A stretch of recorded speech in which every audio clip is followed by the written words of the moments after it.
홀어머니 두고 시집가던 날 칠갑산 산마루에 울어대던 산새소리만 어린 가슴속을 태웠소.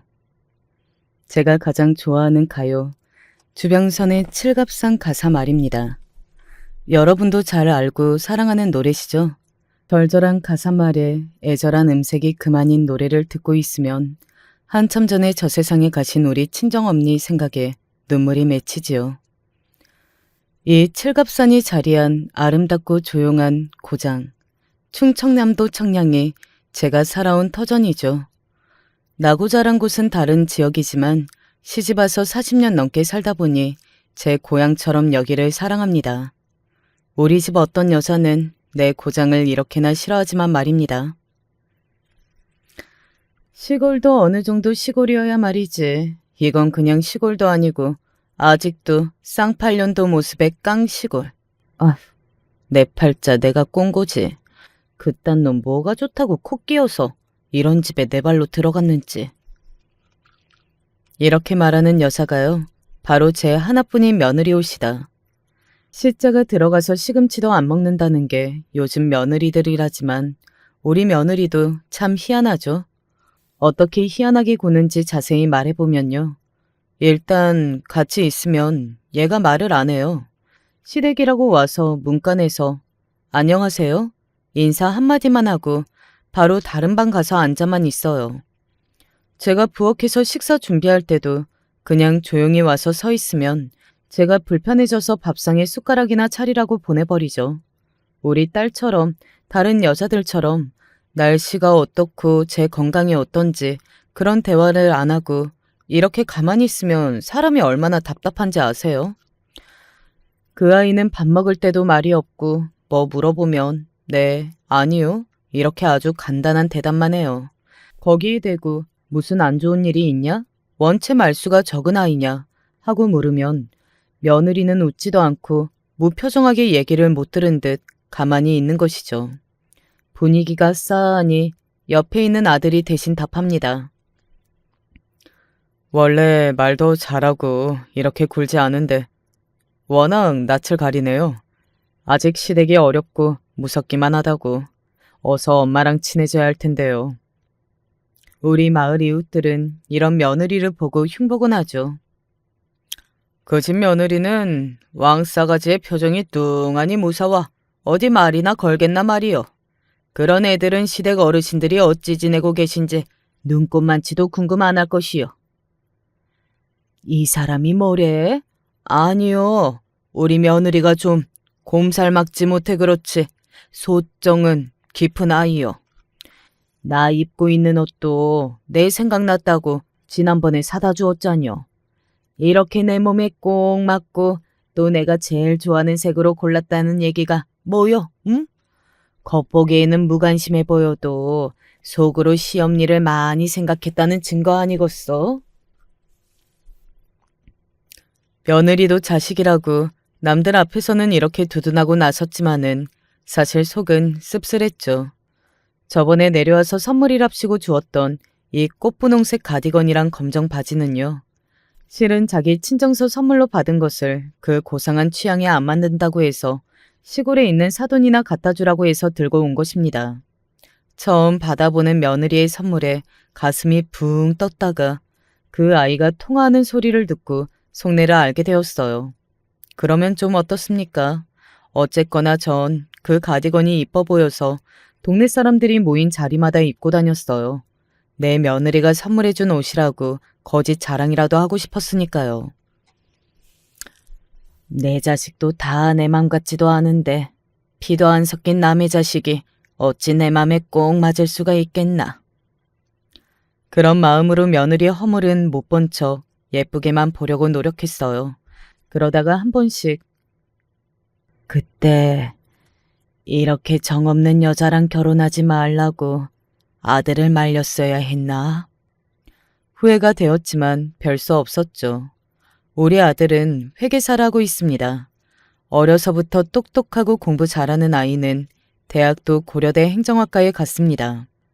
마을에서 우리 아들 모르면 간첩일 정도로 아들은 공부도 잘하고 의젓한 아이였어요.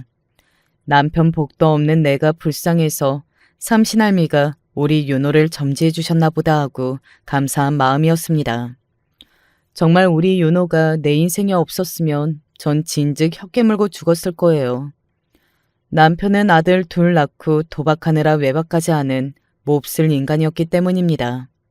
농사일이며 집안일은 모두 제가 해야 우리 애들 입에 뭣도 놓고 공부도 시키죠. 시어머니를 모시고 살았는데 제가 시집 올 때부터 홀로 남편을 키우신 분이었어요. 쳐다보기만 해도 서리빨 같은 냉기에 으스스 할 만큼 차갑고 모진 분이었죠. 어디에 제 마음 의지할 곳이 없을 때 순하고 잘생긴 우리 윤호는 그 존재 자체만으로도 저에게 살아갈 힘을 주었습니다. 또 3년 뒤 태어난 딸 윤영이도 방실방실 잘 웃고 이야기는 또 어찌나 재밌게 하는지 우리 딸 덕에 살면서 웃을 일이 참 많았죠. 언니, 오늘 진척댁 아줌마 이상해 보이지 않았대요? 내가 아까 딱 보고 말았지 뭐야. 진척댁 아줌매가 막걸리에 거나하게 취한 아제비를 막 낑낑대며 부축해오다가 그만 자빠졌어요. 화가 얼마나 났는지 아줌매가 아저씨를 내동댕이 치고 막 발을 동동 구르면서 악을 쓰는겨. 기여? 어쩌다 둘 다 자빠졌디야? 아줌매가 그만 소똥을 밟지 않았겠어요? 자빠진 아줌매가 뭐라는 줄 알아요? 내가 똥 같은 남정네랑 사니께 소똥도 발에 턱 붙나 보네. 잉? 아이고 배야. 시어머니 구박 한바탕에 눈물을 훔치고 있었는데 우리 딸이 일부러 저 웃기려고 해준 이야기였던 거죠. 기특한 딸의 마음에 억지로라도 더 웃고 그렇게 시름도 기구한 팔자도 잊어버렸습니다. 그래도 너희 아버지가 석재 아버지만치만 해도 난 바라는 것이 없겠어. 어젯밤에 집 나가서 아직까지 얼굴 콧배기도 안 보이자뇨. 노름하는 사람은 날밤을 새도 대가 나지도 않은가 보다. 진척댁 남편은 논일이라도 성실히 하는 사람이었죠. 가끔 술 먹고 돌아댕기다가 사고를 치기는 해도 그게 뭐 큰 흉인가요? 우리 집 양반은 가장이라는 사람이 애들은 학교는 잘 다니는지 식구들이 뭘해서 먹고 사는지 관심도 없는 사람이었으니까요. 지난번 친정에서 보내주신 꿀을 한 대 접어서 진천댁에 가지고 갔습니다. 아까 잣 빠졌다면서 몸은 괜찮어? 석재 아버지 요놈으로 꿀물 좀 타드려. 아유, 술을 그만치 마셔댔으니 꿀물 들어갈 자리도 없을 거요. 어째 윤영이가 우리 꼬락서니 보고 얘기한겨? 아까 나를 봤나 보구먼. 이런들 어떻고 저런들 어떻나. 윤호 아버지는 어제 나가서 아직도 안 왔슈. 그래도 석재 아버지만한 서방 없으니 잘 챙겨요. 자기는 어디 아픈 데 없고. 난 됐슈. 윤호 아버지가 그러고 돌아다니는데 그 집 할매는 제 아들에게 아무 소리도 않고 아주 양반 나셨네. 양반요? 아이고, 아까 나보고 가세 갖고 오라는데 빨랑 안 왔다고 연병을 가시네라고 눈물 쏙 빠지게 타박하시던지. 시험에는 내가 불쌍도 안 하나. 왜 나만 보면 꼴비기 싫다고 구박하고 왜 이러는겨? 가착해 지내는 친척댁과 시댁살이 서름, 못난 남편 흉보며 한바탕 수다로 시름을 털어내고 살았죠. 그런데요, 이래저래 살고 있는 저는 뜻하지 않은 일로 더 힘든 시집살이를 견뎌야 했습니다. 밭일을 마치고 집에 오는데 어떤 남자 2명이 우리 애들을 붙잡고 얘기하는 걸 봤는데 그 모양새가 심상치 않았거든요. 그 2사람은 바로 형사였던 것입니다. 김정식 씨가 너희 아버지냐? 지금 어디 계셔? 모릅니다. 저희 아버지는 며칠째 집에 안 들어오셨는데요. 너희 아버지가 뭔 일 친 줄 아냐? 옆 동네 비닐하우스에서 동네 사람들 불러다가 부추기고 도박판을 몇 번이나 벌려놨어. 도박판을 연 건 중한 죄를 지은겨. 너희들이 아버지라고 숨기면 재미없다, 예? 진짜요? 그럼 경찰에서 잡아가려고 오신 거예요? 우리 아버지 잡아가지 마셔요. 아휴, 학교 댕기는 애들이 뭘 안다고 애들 붙잡고 그러는겨. 내가 그 사람 마누라니까 나랑 얘기해요. 남편은 노름하고 다녔지만 요사이처럼 며칠씩 집에 안 들어오는 일은 좀채 없었습니다. 그런데 4일째 집에 안 들어와서 뭔 일이 난 줄 알고 걱정하던 차에 이렇게 형사들이 집에 들이닥친 것이었어요. 형사들은 아예 도박판을 열었다며 남편을 찾으러 다니고 있다고 했습니다. 만약 진짜로 내 남편이 그런 못된 짓거리를 했다면은 내가 직접 그 사람 잡아다가 경찰서로 보낼 것이요. 그러니 내 애들 앞에서 못난 아버지라고 들쑤시지 말고 이만 나가줘요. 네가 것이 하늘 같은 서방을 잡아다 경찰 앞에 바친다고 했냐? 뭐요? 우리 아들이 진짜로 도박판을 했다는 증거라도 있어서 사람을 이래 잡으러 왔다는 거요? 형사 양반들. 집에 들어온 시몬은 다짜고짜 형사들과 나를 잡아 죽일 듯이 노려보며 소리를 질렀습니다. 자기 아들이 그럴 리 없다며 생떼를 써대니 형사들은 그 노인네를 어찌할지 못했죠. 자자, 어르신 진정하시고요. 어쨌든 지금 김정식 씨는 이제 수배자니까 집에 혹시라도 숨겨두면 식구들까지 잡혀갑니다. 남편분 찾게 되면 꼭 여기 경찰서로 연락 주셔요. 소금까지 한 바가지 내와서 뿌려대는 시어머니를 피해 형사들은 다급히 집 밖으로 나가버렸죠. 어머니, 어쩌면 좋아요. 애들 아빠가 설마 그런 일까지 했을까요? 니는 저 형사들 말만 믿냐? 우리 정식이가 얼마나 착한 놈인데. 그럴 리가 없다. 그럴 리가 없어. 하지만 형사들이 남편을 숨겨주거나 하면 우리까지 벌 받는다고 하잖아요. 애들까지 아버지가 이런 짓 한 걸 알게 되었으니 제 속이 문드러져요. 어머님도 아들이라고 감싸기만 할 일이 아니시란 말이에요. 아, 시방, 네가 나를 가르치는겨? 감히 시엄니를? 그때였습니다. 시어머니는 제게 왼쪽 뺨 한 번, 오른쪽 뺨 한 번, 이렇게 2번의 손찌검을 했습니다. 제 아들이 수배자까지 간 것에 도리어 저에게 화풀이를 한 것입니다. 봉변당한 서방을 도와줄 생각부터 해야지. 매정하게 그딴 소리밖에 못하겠냐? 그래, 내 아들은 엄니가 챙겨야지. 너 같은 마누라가 뭐라겠냐? 내가 찾아오마. 시어머니는 그 길로 집을 나섰습니다. 그렇게 한참을 아들 찾겠다고 이 동네 저 동네 들쑤시고 다니셨어요. 아침을 6시에 드시고 나가서 해가 져서 돌아오는 노인네 걱정이 되어 만류했지만 그분은 제 말을 들을 양반이 아니었습니다. 그러기를 한 달이나 지났을까요? 종국의 시어머니는 자기 아들 얼굴도 한번 못 보고 저승의 다리를 건너시고 말았습니다. 가래 울천에 어머니가 빠져있는 것을 발견한 이웃 주민의 신고로 경찰이 가보니 이미 변을 당하고 만 뒤였다고 합니다. 저는 정확히는 모르겠어요. 그 성성한 노인네가 진짜로 실족해서 변을 당한 건지 아니면 아들 없는 세상 살기 싫어 제 목숨을 끊으신 건지 이미 돌아가신 망자의 진실은 알 길이 없죠. 시어머니의 장례 치르는 동안에도 남편의 소식도 없고 아직 행방불명인 채였습니다.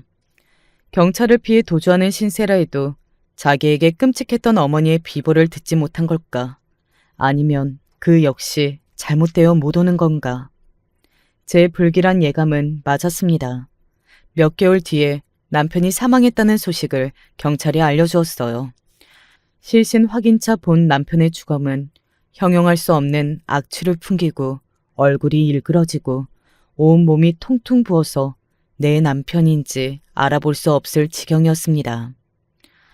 전라도의 한 바닷가에서 주검으로 발견되었다는데 아마 술을 먹다가 절벽에서 떨어진 것 같다는 경찰의 설명에 그저 전 망연자실했을 뿐이었죠.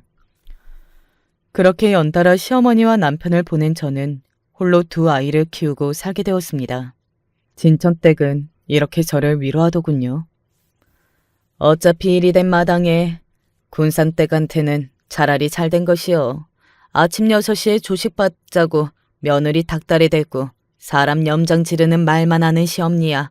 없는 게 낫지 않겠슈. 윤호 아버지도 젊은 나이에 안 됐지만은 그대로 뒀다가는 집안 살림 하나도 남기지 않고 거덜냈을겨. 노름쟁이 한 명이 있으면 그 집안이 어떻게 되는지는 군산댁도 알지 않우? 나는 이제 괜찮으니 고만 좀 뒤다보고 가서 할 일이나 해요. 화상이라도 남편은 남편이라고 눈앞에서 안 뵈면 괜찮은 줄 알았는데 이제 서방 없이 사는 과부라고 생각하니 밤에 잠도 안 오대요. 내 인생을 갉아먹는 존재라고 생각했던 두 사람이 사라지고 났는데 왜 홀가분한 마음보다 쓸쓸하고 상실감이 커지는 걸까요? 밤마다 잠을 이루지 못하고 애들 모르게 숨죽여 우는 날이 이어졌습니다. 어느 날 애들이 학교에 가고 난 뒤 탁자에 하얀색 편지 봉투가 보였습니다. 주인의 성정을 닮은 반듯한 글씨체는 바로 우리 아들의 것이었죠. 아버지가 또 할머니가 그렇게 되시고 나서 먹먹한 슬픔이 밀려오곤 합니다. 그렇다 한들 어머니 심정에 비할 수 없겠죠. 하지만 어머니를 힘들게 하던 분들이 곁에 없으니 전 안도하는 마음도 듭니다. 이런 제가 아버지께 큰 불효를 저지른 것이지요.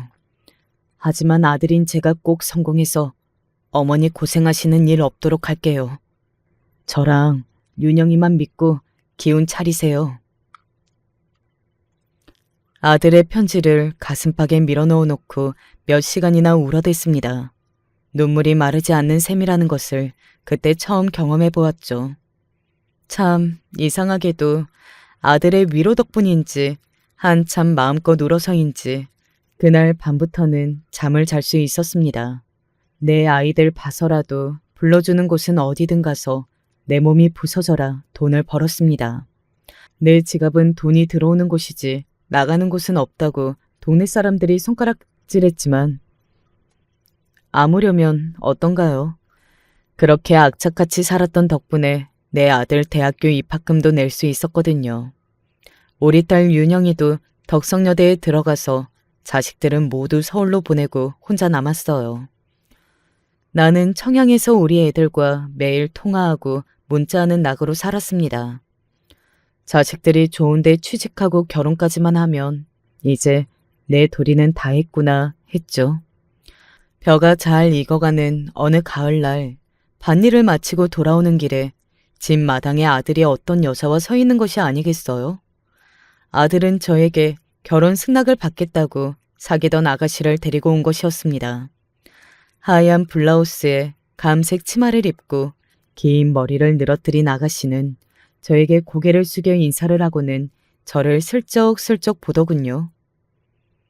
얘는 귀한 손님 데리고 올 거면 온다고 미리 얘기하지 그랬냐. 엉클어진 머리와 밭일하느라 흙때 묻은 몸빼바지를 처음 만난 예비 며느리에게 보여준다는 것이 좀 불편했습니다. 어차피 우리 집 사람이 될 아이지만 예의를 갖춘 옷차림으로 좋은 인상을 주고 싶었어요.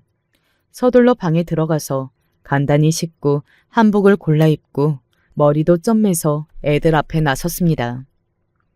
오, 우리 엄마도 이렇게 꾸며 입으니까 마치 딴 사람 같네요.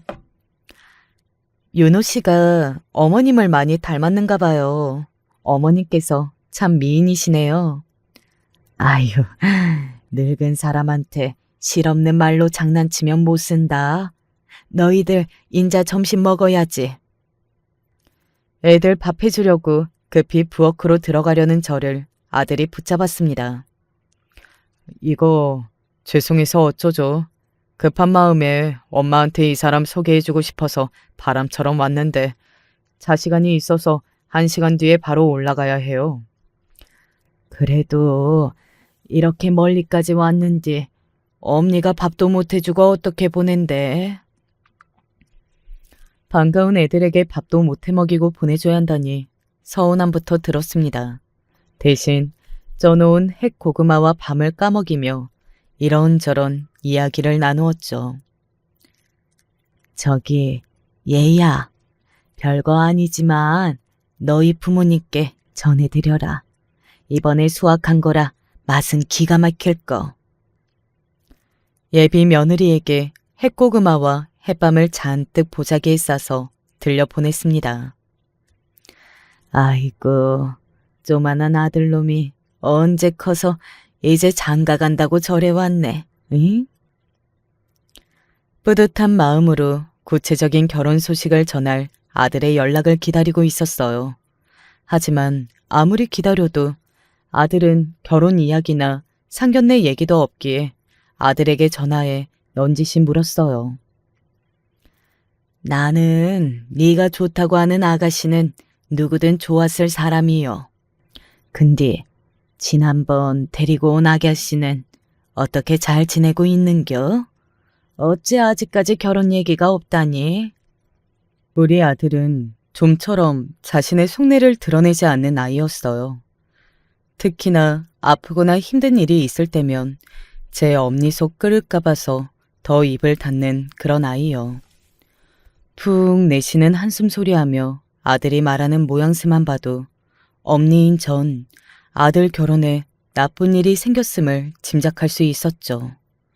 혹시나 제 오랍의 사정을 아는가 해서 딸 윤영이에게 물어보았더니 아들과 결혼할 아이의 친정집에서 우리 아들을 반대한다고 했습니다. 어디에 내놔도 부족함 없는 내 아들이 뭐가 마음에 안 들까 노여운 마음이 들었지만 그보다 힘들어할 아들 걱정이 더 되었죠. 아들을 위해 해줄 수 있는 일을 고민하다가 독한 마음 먹고 예비 며느리에게 전화했습니다. 아가, 잘 지내고 있었니? 내가 긴히 할 얘기가 있어서 너 바쁜 줄 알지만 이렇게 전화를 했구나. 네, 무슨 용건이세요? 용건이라는 단어에 멈칫했습니다. 결혼하겠다고 인사도 드리는 사이에 용건이 없으면 전화하면 안 된다는 듯이 들렸거든요. 예비 시어머니가 먼저 연락했는데 꼭 그렇게 얘기해야 할까? 당황한 마음을 가다듬고 최대한 친절하게 이야기를 이어갔죠. 윤호가 제 심란한 이야기를 나에게 직접 할 아이는 아니고 어찌 통해 들었는데 너희 집안에서 윤호를 반대한다는 것을 알았다. 혹시 그 이유를 알 수 있을까? 제가 직설적으로 묻자 며느리는 당황했는지 하다가 이내 솔직히 털어놓더라고요. 어머님 기분 나쁘시겠지만 저희 부모님 입장을 그대로 전해드릴게요.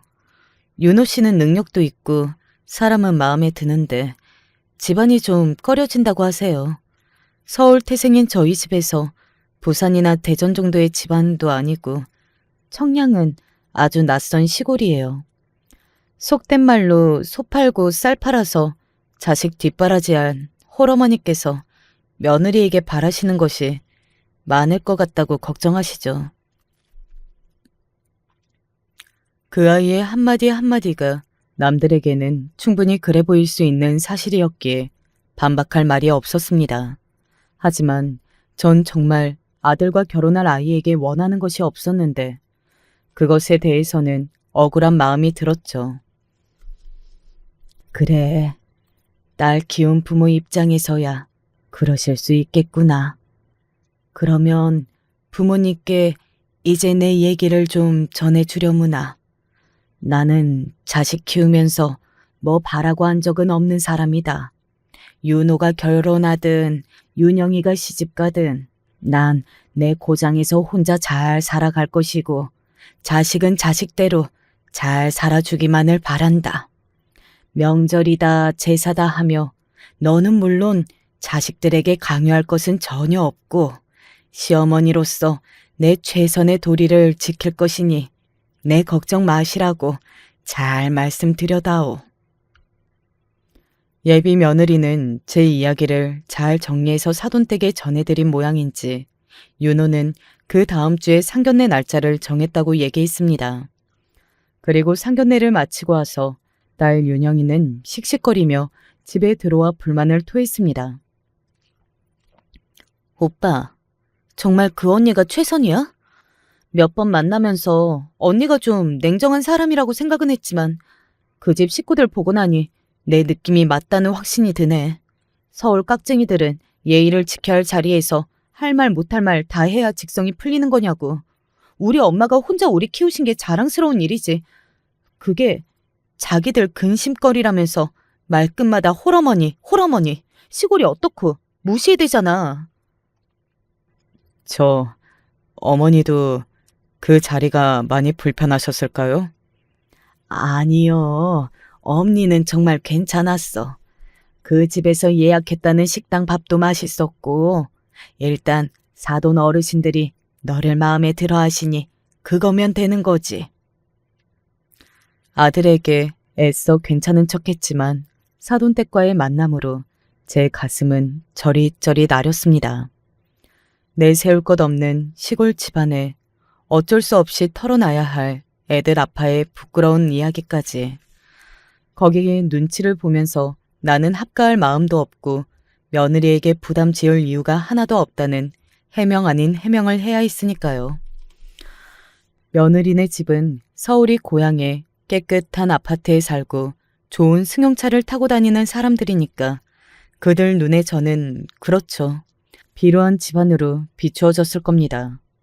마음은 아프지만 현실을 받아들이고 최대한 아들의 결혼에 누가 되지 않으려고 신경 썼을 뿐이에요. 그리고 전 아들에게 1억이 든 통장을 주었어요.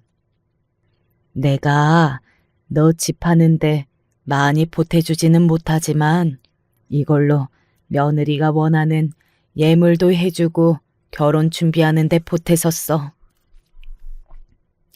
깜짝 놀란 아들은 어디서 난 돈이냐고 물었죠. 뭐요? 엄니가 이런 큰 돈을 어디서 훔쳤다는 거요?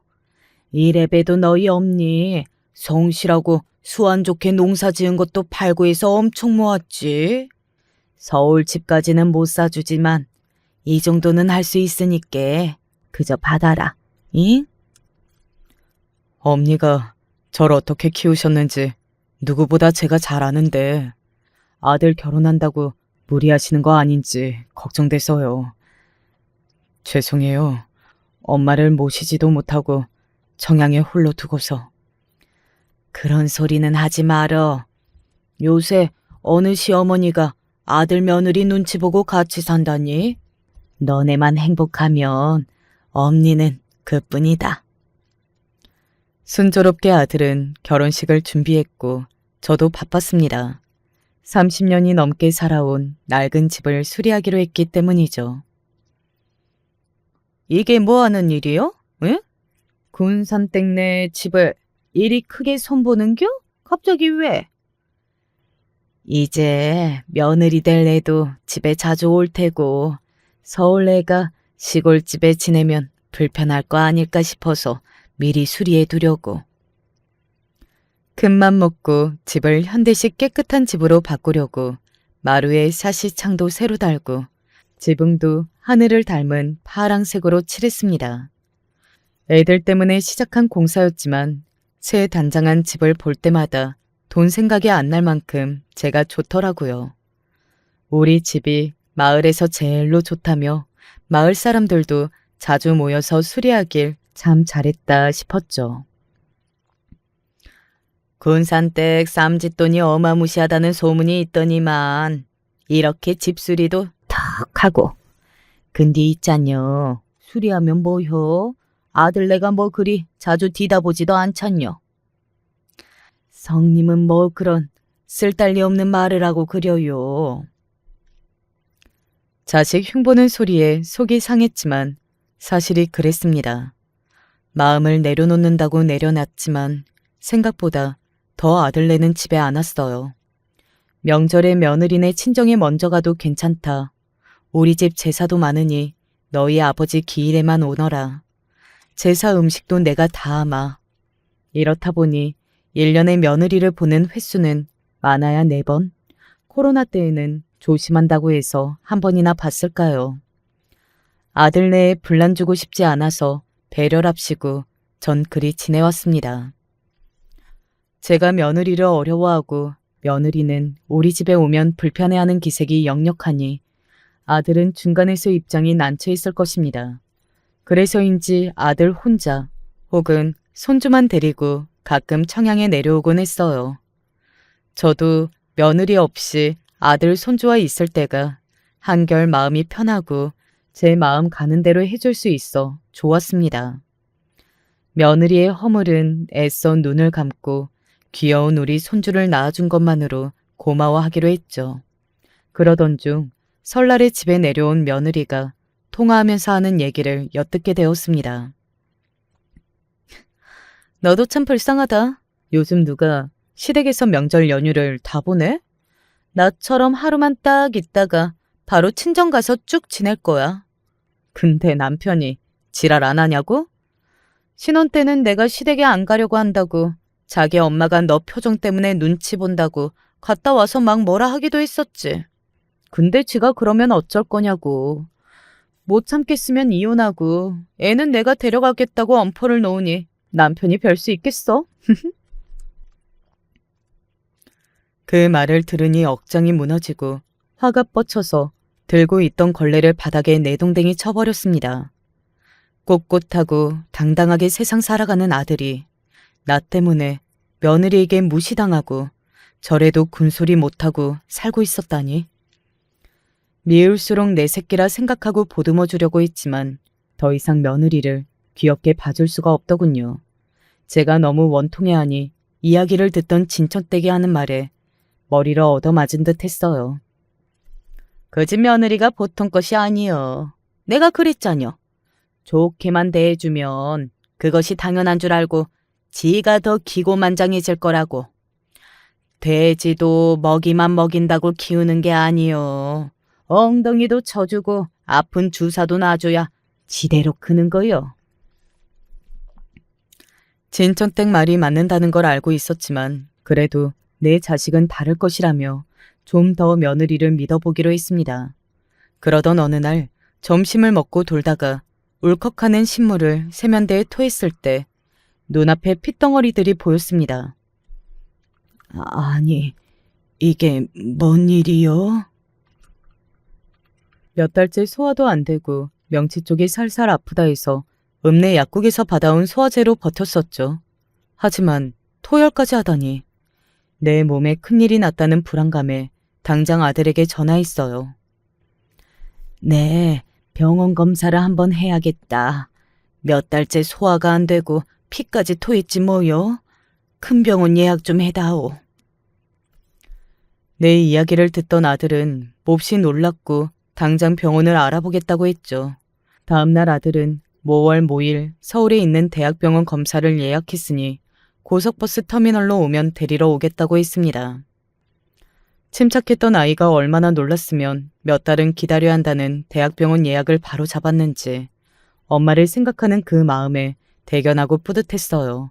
그리고 검사 날짜에 맞춰서 서울로 상경해서 버스 터미널 대합실에서 아들을 기다렸습니다. 하지만 30분이 지나도록 보이지 않는 모습에 전 걱정되기 시작했어요. 이러다 어렵게 잡은 병원 예약 시간에 맞추지 못할까 봐서 아들에게 전화를 몇 번이고 했지만 아무리 해도 받지 않더군요. 하는 수 없이 딸 윤영이에게 전화했습니다. 아니, 엄마, 아직 터미널이면 어떻게 해요? 새언니 도착 안 했어요? 오빠가 출장이 잡혀서 새언니가 엄마 모시러 가기로 했다고 들었는데 내가 새언니에게 연락해 볼게요. 자식들의 연락이 닿지 않아 초조하게 약 30분을 더 기다리고 나서야 저 멀리서 딸이 땀범벅이 되어 나타났습니다.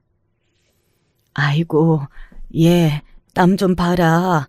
네가 왜 여기로 옮겨? 자세한 이야기는 가면서 하자고 딸은 제 팔을 잡아 끌고 서둘러 지하철 타고 병원으로 향했죠. 다행히 예약 시간에 늦지 않게 도착해서 검사를 기다리는 동안 딸은 저에게 물 한 컵을 내밀고 자신도 물을 벌컥벌컥 마시며 한숨을 돌렸어요. 시원해라. 이제야 살겠네.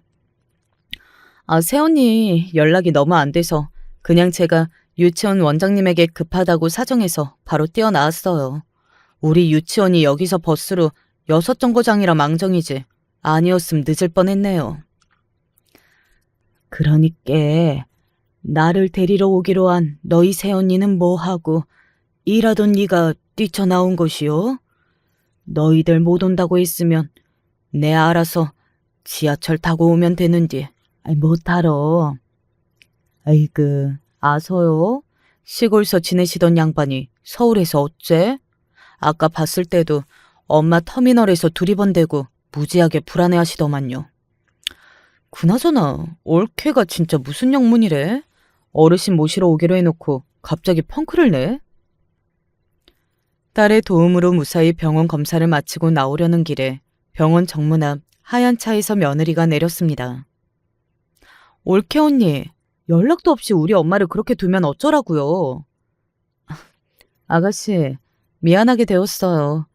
내가 급한 일이 생겨서 그만. 저 대신 와줘서 고마워요. 다시 유치원 들어가 보셔야죠. 어머님은 제가 모셔다 드릴게요. 이만 가보세요. 딸은 며느리를 보고 화를 내며 해명을 요구했지만 그 아이는 대수롭지 않게 답하고는 저를 차에 태웠습니다. 저는 잠잠코 운전하는 며느리를 쳐다보고 있었어요. 어머님, 죄송해요. 제가 지금 자궁에 혹이 나서 회사에 병가도 내고 쉬고 있는 것은 아시죠? 갑자기 오전에 복통이 생겨서 터미널에 못 갔어요. 그런데 어머님 보고 의사 선생님은 뭐라고 하나요? 너도 아파서 못 온 것을 내 더 뭐라 안 하겠다마는 그런 일이 있으면 나한테 미리 연락을 해야 내 알아서 갈 것이 아니요. 검사 결과는 다 다음 주에 내원해서 얘기해 보겠다는구나. 네 그날은 나올 수 있는 거요? 네, 제가 그날은 어머님 미리 모시러 갈게요. 바로 청량으로 내려가실 거죠? 버스 터미널에 데려다 드릴게요. 오랜만에 서울까지 와서 너희 집에 하룻밤 묵지도 못한단 말이냐. 보자마자 날 터미널에 떨구겠다고. 이렇게 한 소리 하고 싶었지만 몸이 몹시도 피곤해서 싸울 기력도 없어 더는 말하지 않았어요. 그런데요, 다음 병원에 가는 날에 또 며느리는 약속을 어기고 나타나지 않았습니다. 이번에는 못 오겠다고 미리 연락이라도 준 것이 다행이라면 다행일까요? 지난번처럼 딸에게 패기치고 싶지 않아서 제가 지하철을 물어물어 타고 직접 병원에 갔습니다. 다행히 암이나 큰 병은 아니고 중증 역류성 식도염과 위염이라며 의사는 약을 처방해주고 주기적으로 병원 다니라고 했습니다. 약봉지를 들고 복잡한 서울을 헤치고 돌아가면서 속으로 이런 다짐을 했어요. 며느리 하는 짓을 보니 잘해주는 것만이 자식 일의 능사가 아니여. 내 앞으로는 며느리를 제대로 가르쳐야겠구나. 얘야, 내가 다음 병원 가는 날이 땡월 땡일이다. 병원 갔다가 너희 집에 들려서 점심 먹고 갈 테니 그리 알아라. 며느리에게 문자로 이렇게 통보하고 2달에 한 번씩 병원에 갈 때마다 아들네 집에 들렀습니다. 한 번 찾아가서는 마지못해 집 문을 열어주고는 커피 한 잔만 마시라 주더군요. 역시나 아무 말 없이 무표정한 표정으로 둘이 마주 앉아 있으려니 곤욕이었지만 이렇게 며느리를 가르치고 서로 친해져야겠다는 생각으로 참았습니다. 1시간쯤 지나니 유치원에서 돌아온 손주가 같이 있어 한결 나았죠. 그 다음번 방문 때는 며느리가 아주 급한 볼일이 있어 집을 비운다는 카톡을 보냈어요. 그냥 집에 내려갈까 하는 마음이 들었지만 고쳐먹고 며느리에게 이리 대답했습니다. 우리 손주 유치원 알려주면 내가 하원 시간 맞춰서 데리러 가마. 어디냐? 며느리는 손주의 유치원과 집문 비밀번호를 알려주고 들어가 있으면 자기도 곧 도착하겠다고 하더군요. 그러고 유치원서 손주 데리고 와서 아들네 집에 있는데 며느리가 들어오자마자 코를 손으로 막더군요. 아, 혹시 오실 때 뭐 들고 오셨어요? 집에 냄새가. 에? 식구들 다려 먹으라고 구기자랑 이번에 말린 고추 가져왔다. 근데 너는 시엄니 보자마자 인사는 없는겨? 어디 댕겨왔기에 젖가슴이 훤히 내보이는 옷을 애엄마가 입고 다니냐? 아닌 게 아니라 서울에서 와서 보니 유부녀에게 어울리지 않는 야한 옷을 자주 입고 다닌대요. 며느리는 제 잔소리에 가슴에 옷깃을 픽 하고 거칠게 닫으면서 방으로 들어갔습니다. 거기에다가 아들네 집에 와보면 집안 꼴이 말도 아니라 한숨이 나왔습니다. 내가 저희들 신혼집에 오간 적이 몇 번 없으니 모르고 살았는데 며느리는 청소도 안 하고 사는지 온 집안이 쓰레기통이었어요. 싱크대 주변은 곰팡이 얼룩에 가스렌지와 후드판에는 기름이 잔뜩 끼어 있었습니다. 아들네에 올 때마다 온 집안을 빡빡 얼룩 없애고 청소하며 다녀야 하죠. 저녁 밥때 되어서 차린다는 게 며느리는 전자레인지에 즉석 밥과 냉동 돈가스를 데우고 샐러드 채소만 준비하고 있더군요. 이것이 겨우 저녁밥이란 말이오?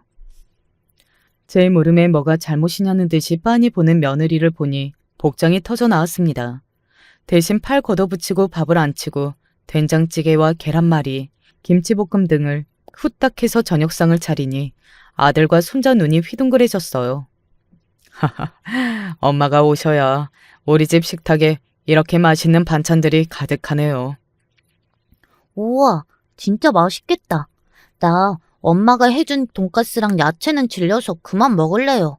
이제 할머니 밥 먹을래. 저녁에 이렇게 헤비하게 먹으면 전 살이 쪄서요. 제 방에 들어가서 샐러드나 먹을게요. 식구들 반응에 기분이 상했던 모양인지 며느리는 같이 안 먹고 방에 들어갔지만 손주와 아들이 만나게 먹는 모습을 보니 그렇게 뿌듯하더군요. 내가 30년 동안 키운 니는 얼마나 깔끔한지 사내에어도 방이며 옷이 늘 청결했지. 그런데 지금 며느리랑 이렇게 살면서 불편해하지 않는겨? 집밥도 변변하게 못 얻어먹고.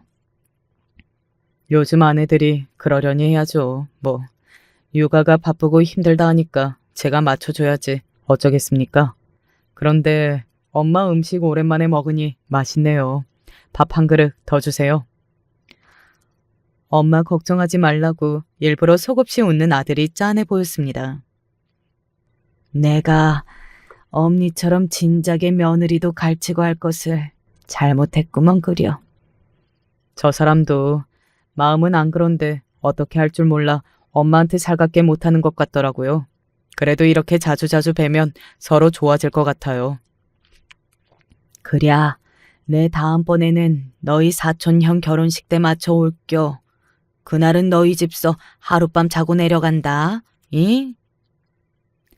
자고 가도 좋다는 며느리의 허락을 미리 맞지 않아 내심 걱정이었지만 이렇게 아들에게 얘기해 두었죠. 사실 아들네 집에 간다고 해서 며느리가 밥을 차려준다거나 효도는 받지 못합니다. 그래도 멀리 떨어져서 7년 넘게 사는 동안 가족 간의 정이 붙지 않아서 일부러라도 며느리랑 친해져 볼 요량이었죠.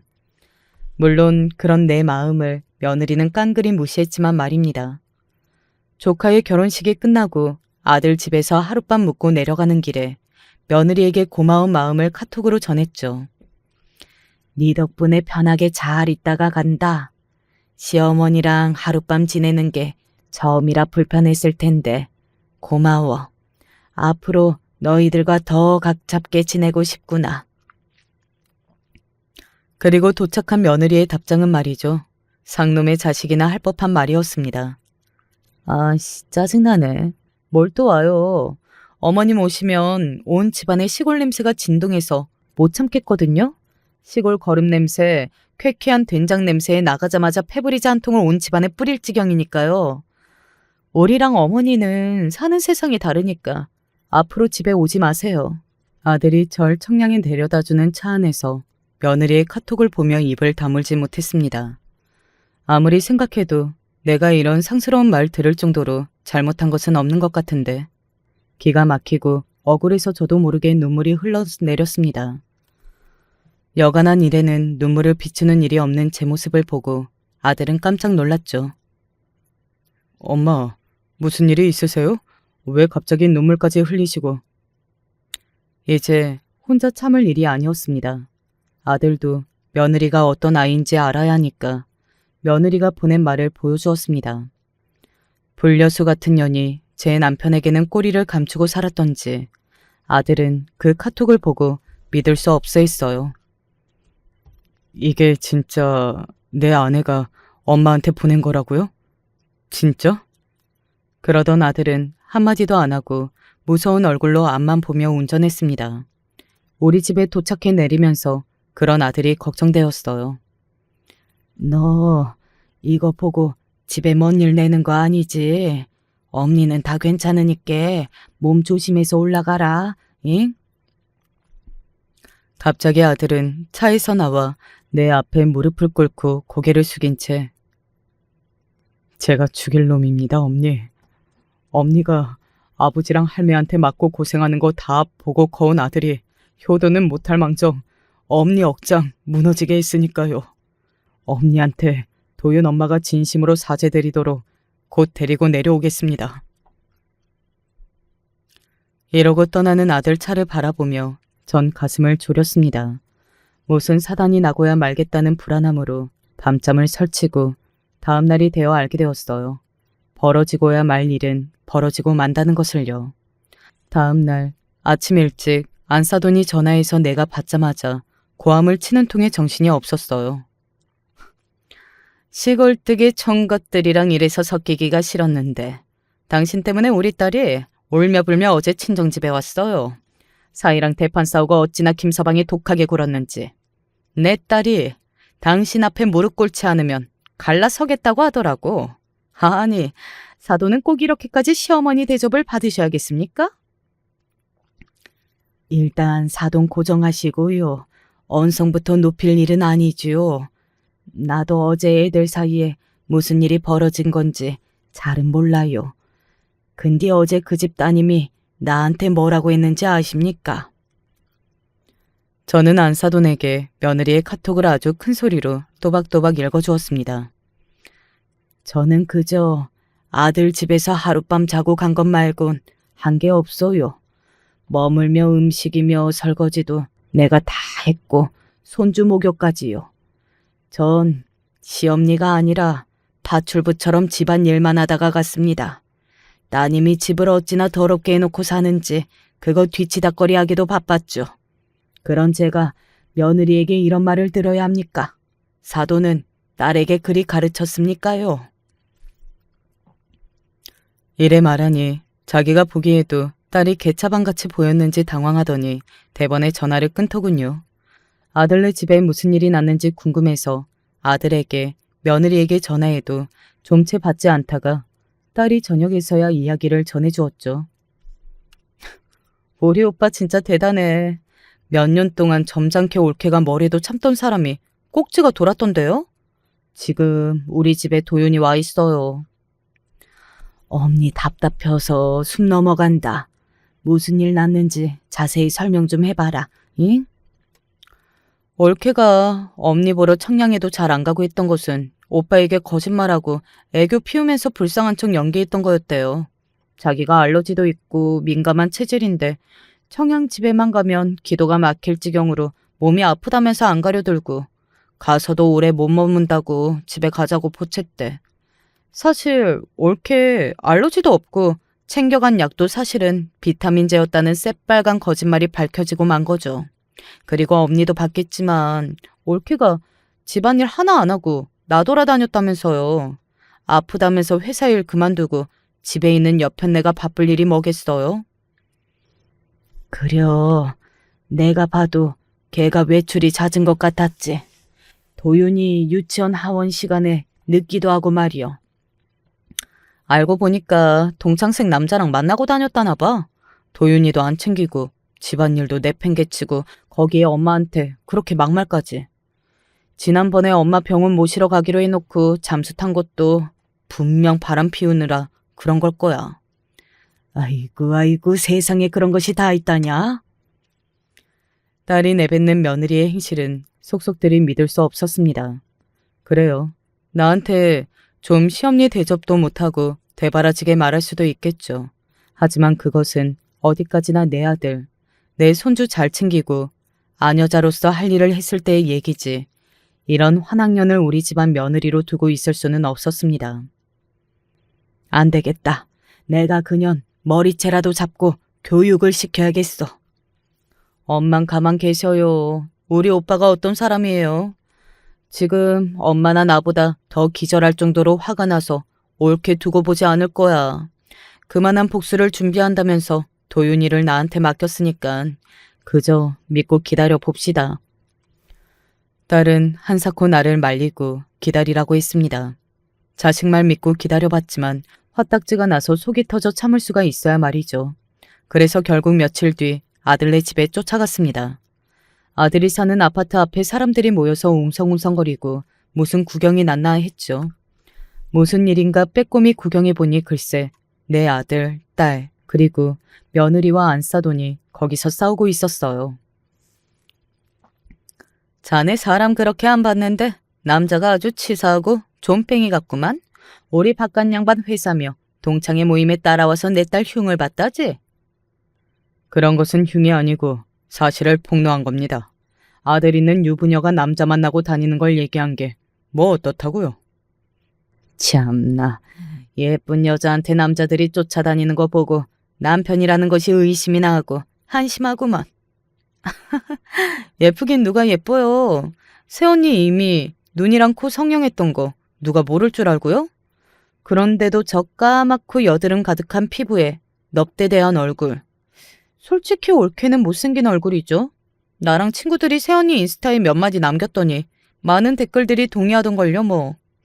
포토샵 한 사진은 새빨간 거짓이고 실물 보고 어째저리 못생겼냐고 다들 난리.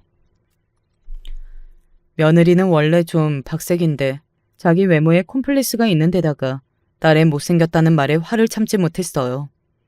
야, 내가 무슨 성형했다고? 네가 봤니? 너 내 얼굴 갖고 말하면 찢어 죽여버릴 거야. 그리고 아가씨가 내 인스타 라이브 방송하며 물건 팔 때 와서 악플 달았지? 내가 지금 아가씨 때문에 본 손해가 얼마인 줄 알아요? 아픈 어르신 병원 모시러 가기로 해놓고 바람 피느라 안 온 것 하며 시엄니한테 집에 오지 말라며 막말했던 게 없는 말 아니잖아요. 게다가 어린 아들을 집에 혼자 두고 사내나 만나러 다니다니. 넌 못난 얼굴에 마음은 더 고약한 여편네야. 반성이나 하라고. 그러자 사람들은 며느리에 대고 하나같이 손가락질했어요. 아유 세상에, 요즘 저런 여자도 있나 보네. 뻔뻔스럽게 저러고도 뭘 잘했다고 남편과 시누이에게 악쓰는 것 좀 봐요. 저 아줌마 평소 행실도 아주 대먹지 못했어. 매주 쓰레기 분리수거도 엉망으로 해놓고 술병은 또 한 박스씩 버리더라고. 남편이 술고루인가 했더니 저 여자가 남자 불러서 술 마시고 놀았던 거구만. 우리 동네에 저런 여자 살게 둬야 해요. 반상이라도 열어서 내쫓읍시다. 모인 사람들의 지탄을 받자 안사돈은 점점 얼굴이 굳어가고 두려워하기 시작했어요. 그리고 며느리는 땅바닥에 털썩 주저앉아서 아이처럼 생떼 쓰더군요. 억울해. 왜 나만 잘못했다고들 그래? 당신들이 냄새나고 보잘것없는 촌뜨기 시댁 모시고 살아보라고. 어디? 며느리의 말에 더 화가 난 사람들은 넌 사람도 아니라며 화를 내고 무섭게 그 둘을 애워쌌습니다. 거기에 며느리와 안사돈은 겁을 먹고 도망치듯 가버렸죠. 얘들아, 어쩌다 밖에서 이리 싸웠어, 야. 어차피 저 여사랑은 못 살아요. 그런데 조용히 이혼해주면 저만 등신 같은 놈 되는 거잖아요. 엄마를 모욕 주었듯이 그 여자에게 돌려주었죠. 아내를 아는 사람들이 그 여자가 한 개 같은 짓을 모두 알 수 있도록 떠벌리고 다녔어요. 그 집 가족 전체가 얼굴 들고는 못 다니게 만들었죠. 맞아요. 그리고 새언니가 SNS에 미쳐 살잖아요. 인스타가 세상 제일 중요한 사람인데 거기 구독자들이 언니 실체를 알도록 만들었더니 저렇게 눈이 뒤집혀져서는 오빠랑 나한테 발길질까지 하려 했다니까. 그래서 동네 사람들이 다 알도록 아예 아파트 단지로 나와서 싸워댔어요. 저 미친년이 억울해서 죽으려고 하니까 이제야 속이 좀 풀리네. 사실은요, 아까 동네 사람들이 며느리랑 그 친정 엄마를 싸잡아 욕하고 할 때 저 동치미 한 사발 마신 듯 속이 시원했습니다. 쥐새끼만치 꽁무니 빼고 달아나는 그년들을 보며 아주 고소했죠. 하지만 갑자기 걱정이 드는 겁니다. 그런데 좀 걱정이 되는 건 우리 손주가 앞으로 여기서 어떻게 지내냐? 지엄이 더러운 과거와 우리 가족사가 다 알려졌는데. 어차피 여기 아파트 팔려고 부동산에 내놨어요. 아내랑 이혼하고 이사 가려고 했으니까요. 그래서 말인데 당분간 우리 도윤이를 엄마가 봐주실 수 있을까요? 아들의 얘기에 제가 거절할 리가 있겠어요. 그날로 도윤이 짐을 챙겨서 데려와 제가 키우기 시작했습니다. 염려했던 것과 달리 이혼으로 인해 아들과 손주가 힘들어한 시간은 길지 않았습니다. 제 엄니를 찾을 법도 한데 오죽 어미 사랑 못 받고 힘들었으면 그 어린 것이 이러더군요. 우리 도윤이는 할미 집에서 지내도 괜찮니? 엄마 안 보고 싶어? 보고 싶어요. 그런데요, 엄마가 보고 싶지만 같이 있으면 아마 마음이 아플 거예요. 또 힘들 거예요. 지금은 할미 집에서 있는 게 제일 재밌고 좋아요. 아들은 당장 직장을 옮길 수 없으니 평일엔 서울에서 주말이면 내려와 아들과 함께 지내고 있습니다. 아들의 계획으로는 손주가 학교에 들어가면 청양과 가까운 세종 쪽으로 직장을 잡고 아예 이사 오겠다고 하네요. 덕분에 전 늙음하게 이쁜 손주와 많은 시간을 보내는 호사를 누리게 되었죠. 더운 여름날 또랑에서 손주랑 아들이 물고기며 올갱이 잡겠다고 놀고 있었어요.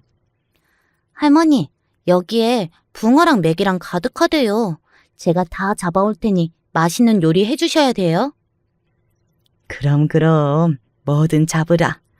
올갱이 잡아오면 올갱이 국 끓이고 메기 잡으면 메기 매운탕 끓이고 우리 손주 덕에 맛난 거 먹겠네. 응? 아들이 그물을 대면 손주는 주전자를 들고 고기를 몰면서 놀고 있습니다. 그 모습을 바라보는 전 무엇도 바랄 것 없는 무릉도원에 있는 것 같아요. 짧지 않는 내 인생을 바라보며 이만큼 근심 없이 행복한 때가 있었나 모르겠어요. 매일같이 일기를 쓰는 저에게 동네 아줌마가 여기 유튜브에 사연을 보내보라고 권유하더군요. 그 덕에 여기 영상을 감상하는 취미가 생겼는데 이렇게 제 이야기까지 쓸 기회를 얻게 되어 감사드립니다. 다 늙고 배운 것 없는 촌사람이 써보낸 글도 방송에 내주실까 모르겠어요. 만약 제 글이 채택되면 우리 자식들에게 자랑해 보려고요. 얘들아, 이 엄니가 쓴 글이 방송을 타부렸다. 응? 지금까지 제 이야기를 귀 기울여 들어주신 유튜브 예청자분들에게 감사드립니다. 또 재미난 이야기가 생기면 공기 좋고 물 맑은 청양에서 사연 띄워 보낼게요. 안녕히 계세요. 안녕하세요. 제가 시어머니에게 통쾌한 복수를 한 일이 최근에 생겨 이렇게 사연을 보냅니다. 정말 제 이야기를 듣고 믿지 못하실 분들도 계실 것 같은 제 사연은 100% 사실입니다. 익명의 힘을 빌려서라도 제 통쾌함을 널리 알리고 싶네요. 저희 집은 어릴 적부터 가진 것이라고는 하나도 없었습니다. 게다가 제 아래로 딸린 동생들만 넷이라서 사실 저는 더더욱 아무런 여유가 없었죠. 그래도 괜찮았습니다. 비록 가난하긴 했어도 저희 집은 제가 아는 그 누구보다도 화목했거든요. 언제나 가족들을 위해 사는 부모님, 가진 게 없어도 콩 한 쪽이라도 형제들과 부모들과 나눌 줄 아는 자식들. 허름한 집에서도 언제나 웃으며 지낼 수 있던 이유였습니다. 물론 장녀로서 포기해야 하는 것들이 많은 것은 맞습니다.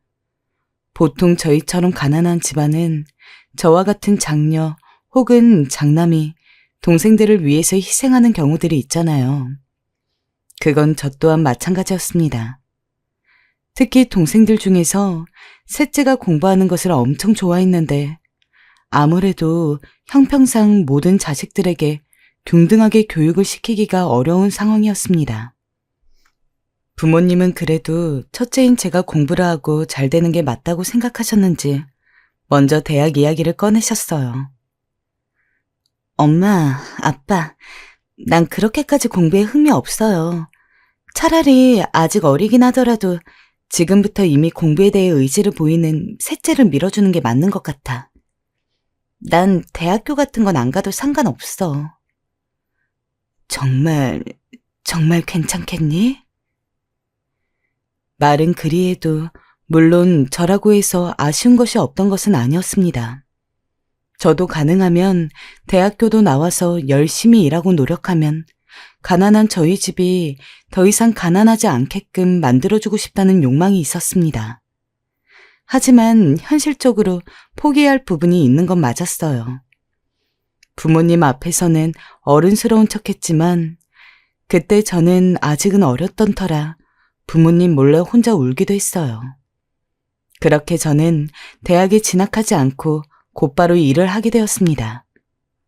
자신을 위해 제가 공부를 포기하게 되었다는 것을 안 셋째는 내가 꼭 언니만큼 열심히 공부할게 라고 하며 늘 전교 상위권의 등수만 받아왔는데 그런 동생을 보는 것만으로도 굉장히 저는 뿌듯했습니다. 제 공부를 포기하고 셋째를 밀어준 것이 하나도 아깝지 않을 정도로 말이죠. 생각해보면 저는 부모님과 마찬가지로 한평생 가족만을 위해 살았던 것 같습니다. 변변찮은 친구도 없었고 그렇다고 연애를 하지도 못했죠. 그럴 수밖에 없었어요. 사람을 만나려면 학교도 가고 놀러도 다니고 해야 되는데 저는 성인이 되자마자 일을 하면서 돈을 벌기 바빴고 그렇다고 해서 일하는 자리에서 누군가를 만나자니 제가 그렇게 먼저 마음에 들 만한 남자도 없었으며 반대로 남자들 역시 저를 그렇게 마음에 들어하지 않았으니까요. 일하면서 친해진 친구들은 야, 너는 외롭지도 않아? 라며 매일 집 얘기만 하는 저를 안타깝게 보기도 했지만 사실 외로운 것도 외롭지 않다는 경험을 해봐야 외로운 게 느껴지는 거 아니겠어요? 너무 어린 나이부터 우정이며 사랑이며 제대로 경험해볼 기회가 없었기 때문에 가족들이 있는 이상 저는 남들이 걱정할 만큼 외로움을 느끼지도 않았습니다. 가족이 제 행복의 전부였으니까요. 그러나 부모님은 제가 이 상태로 30을 바라보는 나이가 되자 점점 그런 제가 걱정되었던 모양입니다. 은희야, 너도 이제 슬슬 연애도 해보고 그래야 되지 않겠니? 언제까지 동생들 뒷바라지만 할 순 없잖아. 네가 원하면 엄마가 선자리라도 알아보마. 아니야, 엄마. 우리 막내 아직 성인 안 됐잖아.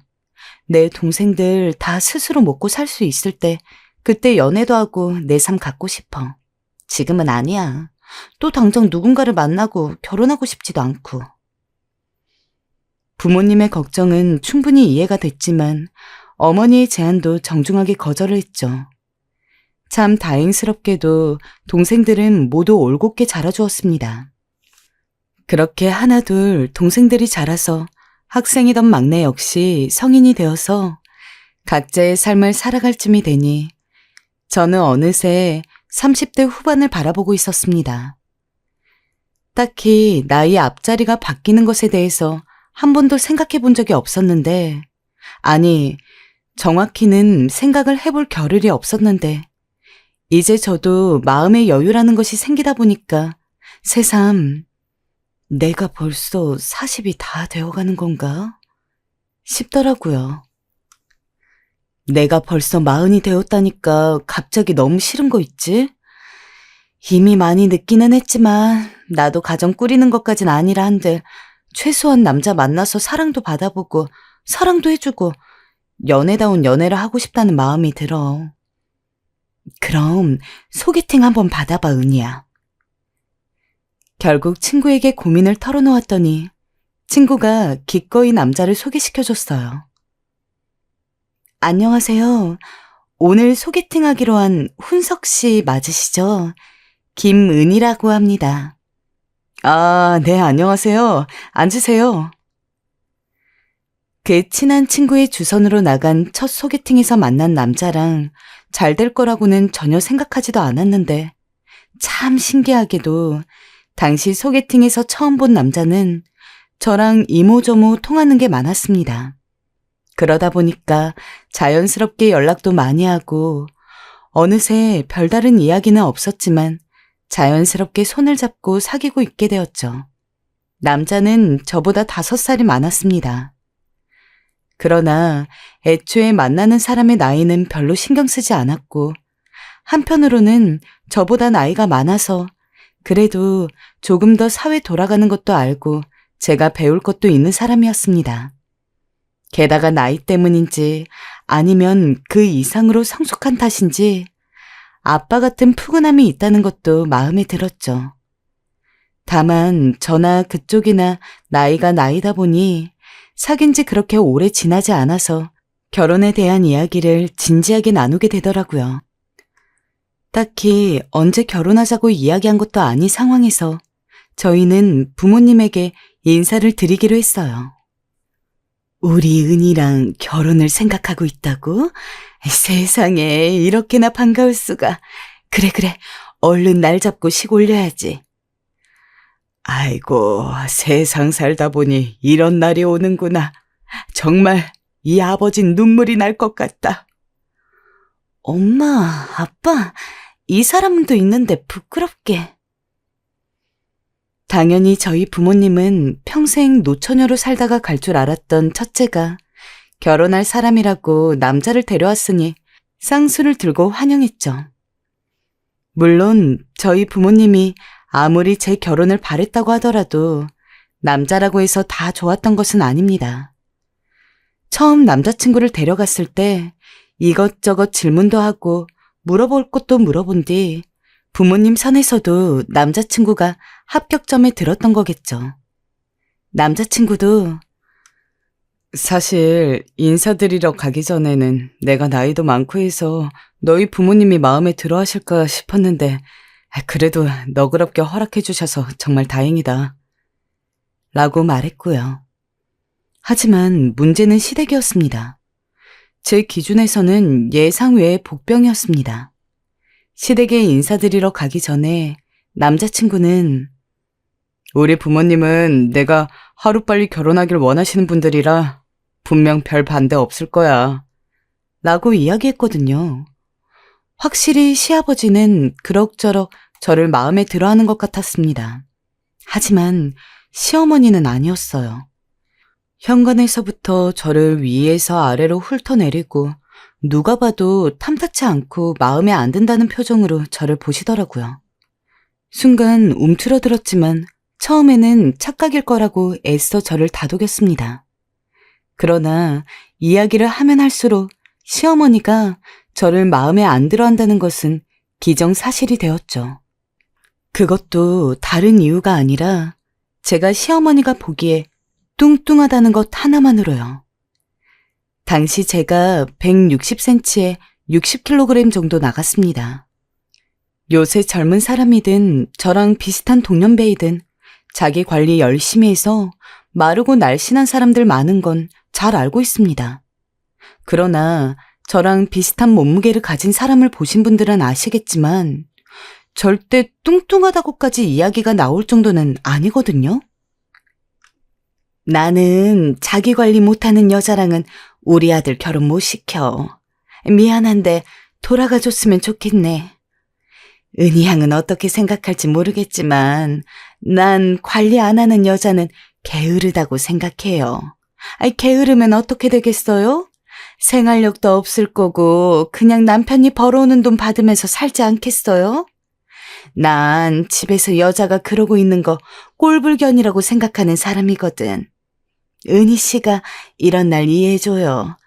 아무튼 허락 못하니 그리 알고. 너무 황당했습니다.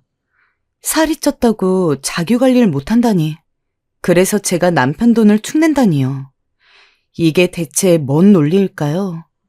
귀로 듣긴 했다만 제가 들은 게 정녕 말인지 막걸리인지 의심이 되더군요. 물론 당시 봤던 시어머니는 열심히 운동을 하고 관리를 하시는지 나이가 나이인데도 불구하고 정말 세련된 스타일이었습니다. 하지만 그래서일까요? 그냥 평범하거나 통통한 정도에 불과한 저도 시어머니 눈에는 차지 않았겠죠. 당연히 남자친구도 이런 상황을 예상하지 못한 건지 당황해했습니다. 시아버지도 제 편을 들어준다고 저게 뭐가 뚱뚱해. 그냥 평범한 정도지. 라고 이야기했으나 시어머니는 요지부동이었습니다. 제가 살이라도 빼지 않으면 절대로 남자친구와 결혼을 시켜주지 않을 기세였죠.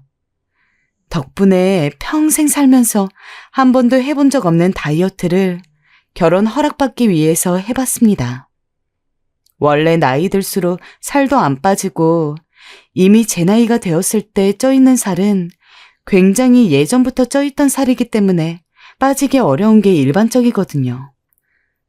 그래서 다이어트도 진짜 쉽지가 않았습니다. 하지만 이를 악물고 일하고 남은 시간에 헬스장 다니고 집에서 운동도 하고 식당도 죄다 풀떼기로 바꾸면서 어떻게든 빨리 결혼 허락을 받겠다고 한동안 다이어트에 매진했습니다. 여러분, 혹시 몇 달간 다이어트 식단으로 살아보셨나요? 전 닭가슴살이랑 샐러드, 고구마 외엔 아무것도 먹지 않고 하루를 보냈는데 정말 생지옥 그 자체였습니다. 직장일이 좀 고단한 편이어서 간식 같은 걸 챙겨 먹어야 힘도 날 텐데 매일 풀떼기만 먹고 있으니 저절로 사람이 헬스케지더라고요. 거기다 직장 끝나면 그 힘든 운동을 2시간, 3시간 하니 침대에 머리를 눕히면 바로 기절을 하곤 했습니다. 사무실 직원들은 제가 이러다 죽는 게 아니냐며 우스갯소리를 던지곤 했죠. 미안해, 우리 엄마 때문에. 혹시라도 힘들면 중간에 그만둬도 되니까 절대 무리하지 마. 알았지? 걱정하지 마. 당시 남자친구는 제게 특히 미안해했지만 뭐 어쩌겠어요. 제가 선택한 거. 그래도 이왕 이렇게 된 거 살도 빼고 건강해지자는 마음으로 더 매진했습니다. 그 덕분에 약 2달 정도 만에 10kg을 빼서 50kg이 된 상태로 시댁을 다시 한번 찾아갔어요. 살을 빼긴 한 것 같네. 전보다 조금 낫긴 하네. 전엔 살이 투덕투덕해서 보기가 영 싫지만 이제 볼만은 한 것 같네. 뭐 어쨌든 알겠어요. 내가 원하는 대로 은희 씨가 맞춰줬고 살도 빼왔으니 앞으로 지켜볼게요. 지켜본다는 말씀은 결혼 허락해 주시는 건가요? 허락은 허락인데 살이라는 게 언제든 찔 수 있는 거니까 늘 신경 써요. 나도 신혼집 왕래하면서 지켜볼 거니까 여자한테 자기 관리는 필수니까 잊지 말고. 왕래요? 네. 엄마, 우리 결혼 허락해 주는 거죠? 고맙습니다, 엄마. 다행이다. 남자친구는 옆에서 속없이 기뻐했지만 전 그닥 좋지 않았어요. 힘들게 빼왔건만 하는 말이 앞으로 지켜볼 거다, 안 그럼 이혼이다 하는 기세로 말하는 게 기분이 나쁘기도 했고 영 불안하기도 했어요. 자기야, 어머님이 정말 나 살찌나 안 찌나 지켜본다는 건 아니겠지? 에이, 그럼 당연하지. 신혼집도 어차피 엄마 집에서 먼 데서 구할 거야. 걱정하지 마. 그래, 다행이다. 아깐 정말 떨렸어. 남편이 걱정 말라며 신혼집은 무조건 시댁에서 떨어진 곳에서 하자길래 그제야 좀 안심을 했습니다. 하지만 동생들은 제게 모두 결혼하지 말라 난리였어요. 아니, 언니, 살 빼와야 결혼 허락해준다고 해서 정말 살을 뺐다고? 언니, 예비 시어머니 너무하신 거 아니야? 아니, 무슨 그런 걸로 결혼 허락이니 많이. 제정신이야? 언니, 그런 집안은 결혼해도 시집살이 엄청 시킬 것 같아. 그래, 맞아. 언니, 그 남자 정말 좋아하는 거 아니면 그냥 결혼하지 마. 이 얘기를 들었을 땐 그 누구도 사실 이 결혼을 응원해주지 못했습니다. 직장 동료든 친구든 동생이든 모두 이상한 눈으로 시댁을 받고 제 시댁살이를 걱정해주더라고요. 주변에서 하도 난리니 저도 솔직히 고민이 되긴 했습니다. 예비 시어머니 행동이 정상은 확실히 아니었으니까요. 하지만 그럼에도 불구하고 한 번 더 제가 기함을 한 일이 있었는데요. 어느 날 예비 시어머니가 잠깐 백화점에 가자고 하더라고요. 백화점이요? 내가 뭐 살 게 있어서 말이다. 일 끝나면 나오거라. 결혼도 안 한 사이인데 예비 시어머니는 거의 저를 이미 편하게, 너무 편하게 대하시고 계셨죠. 제가 일 끝나고 헐레벌떡 나가자 시어머니는 시계를 한번 보더니 얼른 들어가자고 하더군요. 그때부터 예비 시어머니의 폭풍 같은 쇼핑이 시작되었습니다. 솔직히 평소 쇼핑 좋아하지도 않고 돌아다니는 것도 귀찮아하는 편인데 옆에서 이 옷이 어떤지 봐달라, 저 옷은 어떠냐, 죄다 비슷한 옷을 몸에 맞추며 물어보시니 너무 피곤스러웠죠. 쇼핑이 끝나고 나서야 예비 시어머니가 다음에도 같이 오자고 하는데 상상만으로도 너무 끔찍해서 머릿속으론 다음엔 아파서 못 간다고 해야겠다 고 생각하고 있었습니다. 그런데 갑자기 예비 시어머니가 택시를 잡는 도중 그러더라고요. 내가 오늘 지켜봤는데 네가 돈을 잘 쓰지 않더구나. 그 점이 아주 마음에 들었어. 합격이다. 네? 합격이요? 내가 너 테스트 한번 해본 거야. 네가 예쁘게 돈 쓰나 안 쓰나 보려고 말이다. 명품 이름도 잘 모르고 하는 걸 보니 정말 우리 아들 말처럼 검소하긴 한가 보구나. 아무튼 오늘 즐거웠다. 난 가마. 예비 시어머니가 저렇게 말하곤 택시에 타 집으로 사라지는데 순간 멍했습니다. 그러니까 전 그날 시어머니의 시험을 당한 거고 저도 모르는 사이 합격을 한 거였죠. 웃기지 않나요? 따라가 달래서 따라가 줬더니 알고 보니 그게 제가 사치를 하나 안 하나 하는 시험이었다는 게. 솔직히 기분이 너무 나빴습니다. 그래서 남자친구에게 이 일을 다 털어놓았고 남자친구도 한숨을 쉬며 자기 엄마가 좀 철없는 데가 있으니 이해해달라 하더라고요. 아무리 철이 없어도 그렇지 철없는 건 10대, 20대라도 되어야 귀엽게 봐줄 수 있는 거 아닌가요? 그 나이 먹고 시어머니랍시고 절 그런 식으로 시험했다는 것 자체가 너무 어이가 없었어요. 차마 동생들에겐 말하지 못하고 이 일을 친구들에게 말했더니 반응은 하나같이 당장 헤어져였어요. 예비 시어머니는 이뿐만이 아니었어요. 백화점 이외에도 저를 카페며 밥집이며 어디든 끌고 다니셨는데 이게 전처럼 또 무슨 이상한 며느리 자격 알아보기 시험일까봐 불안해서 말이죠. 밥이라도 맘 편히 먹을 수가 없었습니다. 늘 소화제를 들고 종종걸음으로 예비 시어머니 뒤를 따라다녀야 했어요. 얘야, 이 스카프 나한테 잘 어울리니? 이게 낫나? 어머님, 둘 다 이쁜데요. 가격 대비 이게 더 저렴하고 이쁘니 꽃 스카프를 하시는 게 어떨까요? 말씀드렸지만 둘 다 너무 잘 어울리세요. 가식적인 미소와 칭찬, 애교, 아양은 늘 장착하고 말입니다.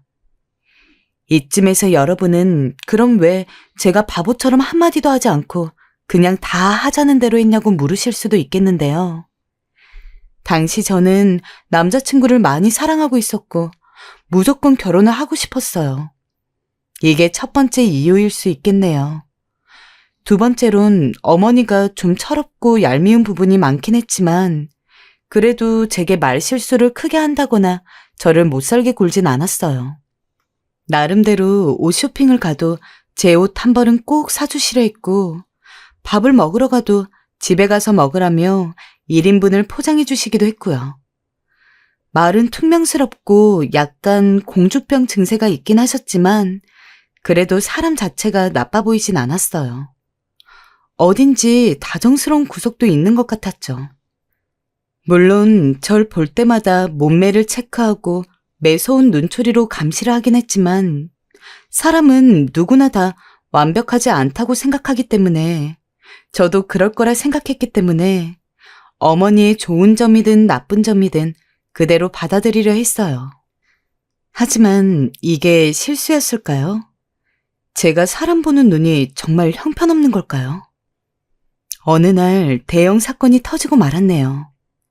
제가 살까지 빼고 시어머니 허락도 받았으며 모두가 저희의 결혼에 대해서 반대하지 않은 상황이 도래했을 때 저는 정말로 더 문제될 게 없다고 생각했습니다. 이제 남은 것이라고 해봤자 상견례 그리고 저희 둘의 결혼식뿐이었으니까요. 그러나 괜찮을 거라고 마음을 놓고 있던 상견례 자리에서 문제가 생기고 말았습니다. 바로 상견례 자리에서 예상치 못하게 시어머니가 학벌 이야기를 꺼내시면서부터였죠. 여기서 잠깐 상견례 해보신 분들이라면 아시겠지만 보통 시어머니가 예비 사돈에게 학벌 같은 얘기를 묻지 않잖아요. 그런데 너무도 아무렇지 않게 질문을 하시더군요. 사돈어른, 대학교는 어디 나오셨어요? 아, 네. 저는 어렸을 때 집안 형편 때문에 중학교밖에 못 나왔어요. 네? 중졸이라고요? 저희 어머니는 저와 비슷한 처지였습니다. 어머니도 여러 형제 중 첫째였는데 어머니 역시 가난한 집에서 태어났기 때문에 제가 지금껏 동생들을 돌본 것처럼 어머니도 동생들을 돌보느라 제대로 공부를 할 수 없는 상황이었거든요. 그래서 중학교까지만 학교를 나오고 고등학교 가서는 바로 공장에서 일을 다니며 집으로 생활비를 보냈다고 들었습니다. 사실 이미 저만 해도 그런 식으로 살고 있었고 세상에 저희 같은 집이 아주 보기 힘들었던 것도 아니기 때문에 솔직히 저는 한 번도 어머니가 그렇게 살아온 것에 대해서 부정적인 방향으로 생각을 해본 적이 없었어요. 물론 제가 사랑하는 어머니이기 때문에 어머니가 풍족한 가정 환경에서 돈 걱정 없이 행복하게 잘 살았으면 더 좋았을 거라는 바람을 가져본 적은 있지만 그러지 못했다고 해서 그런 어머니가 남들에게 무시당해도 된다거나 혹은 부끄럽다고 생각한 적은 한 번도 없었습니다. 그러나 시어머니에게는 아니었던 모양입니다. 못 배운 거 티내는 것도 아니고 어쩜 저렇게 부끄럼 한 점 없이 당당하게 이야기한다. 아유, 정신이 아득하네 정말. 순간 상견례 자리가 싸해졌습니다. 시어머니는 혼잣말처럼 한다고 한 것 같은데 저는 물론이고 시아버지, 남자친구, 저희 아버지, 어머니까지 다 듣고 말았죠. 잘못 들은 거라고 생각하려 해도 처음에는 그래도 그럭저럭 어머니를 대우해주는 것 같았던 시어머니가 한순간의 돌변에서는 자기보다 아래를 보는 눈으로 어머니를 보는 것을 확인한 순간 저희가 잘못 들었다거나 오해인 게 아닌 것은 확실했습니다. 솔직히 저 살찐 것 가지고 뭐라 하는 거는 어이가 없었기는 해도 그냥저냥 참을 수 있었습니다. 겸사겸사 내 건강도 챙길 겸 살 빼면 좋으니까 하고 좋게 넘어갈 수 있었던 일이기도 했으니까요. 근데 다른 것도 아니고 저희 어머니 학벌을 가지고 그러는 건 저도 참기가 힘들더라고요. 시어머니 말이 끝나자마자 남자친구와 시아버지는 좌불안석이 된 표정이었습니다. 그리고 저희 쪽 가족은 모두 화가 났죠. 당시 시어머니랑 어머니가 학벌 이야기를 할 때 남은 가족들은 어디서 결혼식을 하면 좋을지 또 언제 결혼을 해서 신혼집은 어디 차리면 좋을지 그런 이야기를 하고 있었는데 정말 시어머니의 그 한마디로 모든 이야기의 흐름이 뚝 끊기고 말았습니다. 아버지가 처음에 그 말을 듣고 욱하는 표정으로 시어머니에게 뭐라고 하려고 했지만 어머니가 괜찮다고 참으라고 해서 한 번은 넘어갔어요. 근데 그 뒤로 시어머니는 저희 가족이 무슨 말만 하면 이러면 학벌이 별로이면 하고 정말 말끝마다 학벌을 따지며 혀를 쯧쯧 차더라고요. 그러면서 은근히 본인 학벌 자랑을 하는 겁니다. 정말 꼴보기 싫게요. 저는 요즘 스카이라고 부르는 곳 중 한 군데를 나왔는데요. 거긴 학교가 정말 넓어요. 얼마나 넓었냐면 경영 수업 들으러 갔다가 문학 수업 들으러 가려 하면 20분은 걸어야 했거든요. 걸어 다니다 보면 얼마나 쥐가 나던지 그래도 살 뺀다 생각하고 열심히 다녔네요. 아무래도 지금 그 덕에 제가 살이 잘 안 찌는 체질이 된 것 같아요. 제 나이 되면 다 등산 다니고 헬스 끊고 해야 살이 빠진다던데 저는 전혀 아니거든요. 네, 그러시군요. 저희 어머니 표정은 더 떨떠름해졌습니다. 이런 저희 어머니 반응에도 불구하고 시어머니는 계속 주절주절 이야기를 늘어놓으셨어요. 나 좋아하는 남학생들이 얼마나 많았는지 지금 들으면 사돈 어르신도 알실 만한 기업 아들이 저를 그렇게 쫓아다녔어요. 제가 우리는 집안 수준이 달라서 안 된다고 그리 말했는데도 괜찮다면서 자기는 절 너무 좋아한다고. 지금 생각하면 참 웃음이 나요. 아무튼 대학을 나오니까 이렇게 할 말도 많고 추억도 많더라고요. 그때는 힘들었어도 지금 생각하면 다 추억이에요. 근데 사돈은 대학은커녕 중졸이니 추억이 정말 없으시겠네요. 솔직히 말해서 좀 놀랍긴 해요. 제 주변에 중졸이 별로 없기도 하고 사실 상상치도 못했던 이야기라. 아니면 검정고시를 지금이라도 해보시는 게 어때요? 아무래도 중졸로 사시기엔 너무 부끄럽지 않으실까요? 뭐라고요? 저희 어머니도 이젠 언성이 높아졌습니다. 일단 시댁은 저희보다 잘 사는 것은 맞았습니다. 그리고 시어머니 말이 맞다면 저희 어머니는 물론 저희 가족보다 학벌이 좋은 것도 맞습니다. 하지만 그렇다고 해서 상견례 자리에서 자기 아들 며느리 될 사람 부모를 그런 식으로 깎아내리는 것은 너무 도의적으로 옳지 않은 일 아닙니까? 차라리 제 학벌을 가지고 뭐라고 했으면 그건 또 모르겠네요. 근데 결혼은 저랑 남자친구 둘이 하는데 왜 아무 상관도 없는 어머니가 그런 날선말에 상처를 받아야 하는지. 시어머니의 말이 점점 심해지자 결국 아버지가 먼저 자리를 박차고 일어났습니다. 사람 학벌로 평가하는 거 아니라는 거 누구나 기본적으로 알고 있는 사실인 줄 알았는데 사돈 어른은 아닌 모양이군요. 우리 비록 배운 것은 없어도 자식놈들 어디 가서 인정받고 사랑받을 수 있도록 인성교육 하나는 잘 시켜왔습니다. 내 딸이랑 그쪽 아들 결혼 허락해준 것도 그쪽 아들이 내 딸을 잘 사랑해줄 것 같아서 허락한 건데 이렇게 근본 없는 부모 아래서 자랐을 줄은 꿈에도 몰랐군요. 이 결혼은 없던 걸로 하겠습니다. 저도 남자친구를 좋은 사람이라고 생각을 했지만 시어머니 때문에 결혼을 하고 싶은 마음이 안 들었습니다. 저희 어머니가 자식들을 위해서 얼마나 노력하는지도 모르고 정말 아무 상관도 없는 타인이 흠이 되지도 않을 것을 억지로 꼬투리 잡아서 흠으로 만들고 저희 어머니를 모욕하는 건 참을 수가 없었습니다. 그래서 당황하며 말리는 어머니 손을 잡고 일어나서 아버지와 같이 셋이 상견례 자리를 나왔습니다. 네 남자친구 될 리는 좋은 사람 같았는데 애미 된 사람이 보통이 아니구나. 어디서 저런 말을 아무렇지 않게 씨부리고 있어. 아주 요절을 내주고 싶었는데 참았다. 아버지는 화가 난다고 씩씩거리며 시어머니 욕을 했죠. 어머니는 괜히 본인 때문에 제가 결혼을 못하는 거라고 생각이 들었는지 착잡한 얼굴이었습니다. 그러나 저는 그런 어머니한테 말했어요. 제가 남자친구를 좋아하는 것도 맞고 결혼하고 싶다고 생각했지만 평생 얼굴 보고 살 시어머니가 저렇게 어머니를 모욕하는 꼴은 죽어도 못 본다고요. 그래서 집으로 돌아오는 길에 남자친구한테 헤어지자고 문자를 보냈습니다. 당신이 정말 괜찮은 사람이라고 생각해. 어떻게 보면 나한테 과분하다고 생각하고.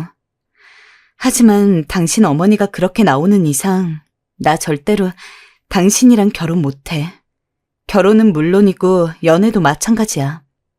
나한테 뭐라 그러는 거였으면 이해할 수 있었는데 우리 엄마한테 그러는 건 자기 어머니가 심했다는 거 자기도 알 거야. 그러니까 우리 더는 만나지 말자. 그동안 고마웠어. 제 문자를 받는지 남자친구한테서 전화가 오긴 했지만 저는 받지 않았습니다. 그리고 당연히 그대로 끝났을 거라고 생각을 했죠. 하지만 남자친구는 저와 헤어질 수 없다면서 허구한 날 저희 집으로 찾아왔습니다. 처음에는 아무리 결혼까지 생각했었다고 하더라도 그렇지. 이렇게 헤어졌는데 어떻게 이렇게 막무가내로 찾아와? 라면서 남자친구를 뭐라고 하던 아버지도 남자친구가 주기적으로 저를 만나기 위해서 찾아오고 그러니까 이쯤 되면 한 번 정도는 이야기를 들어봐도 되지 않을까? 하고 안쓰러워하셨습니다. 물론 남자친구한테 헤어지자고는 했지만 마음이 바로 식었던 것은 당연히 아니에요. 애초에 결혼을 이런 식으로 깨게 된 것도 남자친구 때문에 아니었으니까요. 하지만 아무리 생각해도 지금 제가 순간 마음이 약해져서 남자친구랑 이야기를 해서 어찌저찌 다시 사귀고 그 뒤로 재차 결혼까지 생각을 해본다고 해도 시어머니가 기본적으로 마음을 바꾸실 사람이 아니었기에 저희 가족은 분명히 또 상처받는 일이 생길 거라는 게 확실했어요. 미래가 안 보이는데 희망 고문하는 게 더 나쁘잖아요. 그렇기 때문에 절대 만나주지 않았습니다. 그러기를 한 달이었나요? 이제 남자친구도 더 이상 찾아오질 않길래 이제는 포기했나 보다 싶었습니다.